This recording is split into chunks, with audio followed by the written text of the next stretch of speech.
Il est peu probable que Martin Schulz ait réussi à inverser la tendance à 3 semaines des élections législatives en Allemagne.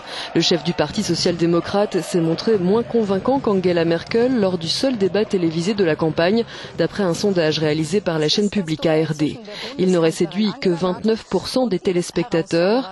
Martin Schulz a voulu se montrer offensif, notamment sur la question de l'immigration. Nous avons commis l'erreur de ne pas avoir impliqué nos voisins européens assez tôt dans la recherche d'une solution, et les avoir mis devant le fait accompli nous mène aujourd'hui à cette situation où la Hongrie et la Pologne ne veulent plus assumer leurs responsabilités et nous laissent seuls en première ligne, nous, les Allemands, qui avons déjà beaucoup payé pour ces pays. C'est pourquoi il faut une solution européenne à la crise migratoire.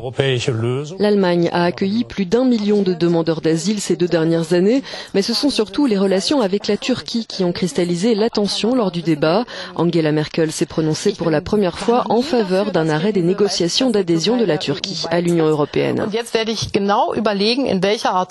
Je n'ai jamais été favorable à l'entrée de la Turquie dans l'Union et je suis d'avis qu'il faut stopper le versement des aides de préadhésion.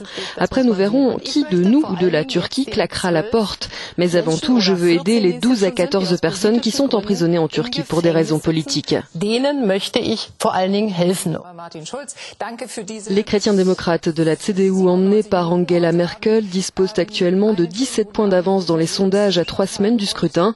Mais d'après une étude, près d'1 électeur sur 2 serait toujours indécis, du jamais vu depuis plus de 20 ans.